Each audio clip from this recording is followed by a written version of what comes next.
To understand why a to the power of 0 equals 1, we need to first examine the pattern that emerges when we work with decreasing exponents. Let's start with a cubed. When we write a to the power of 3, we're multiplying a by itself 3 times. This gives us a times a times a. Now what happens when we decrease the exponent by 1? Let's see how the expression changes. When the exponent decreases from 3 to 2, we get a squared, which equals a multiplied by itself twice. We have a times a. Notice what happened here. When we decreased the exponent from 3 to 2, we removed one factor of a from the expression. This is an important pattern to observe. Each time the exponent decreases by 1, we lose one factor of a in the multiplication. Let's continue with this pattern. What happens when we decrease the exponent from 2 to 1? With a to the power of 1, we're left with just a single factor of a. This is why a to the first power is simply written as a. Once again, observe what happened. When we moved from a squared to a carry to the first power, we lost another factor of a. Our pattern is holding consistent.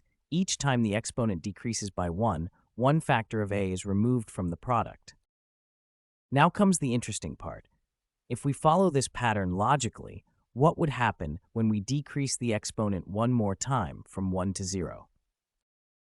This leads us to a to the power of 0. But what value should this equal? If we're continuing our established pattern, we need to figure out what happens when we remove the last factor of a. Looking at a to the first power, we have just a single a. If we were to remove this last factor of a, what would remain? When you remove all factors from a multiplication, you're left with the multiplicative identity, which is 1. This is why a to the power of 0 equals 1. It's what remains when all factors of a have been removed. Understanding why a to the power of 0 equals 1 is a fundamental concept in algebra.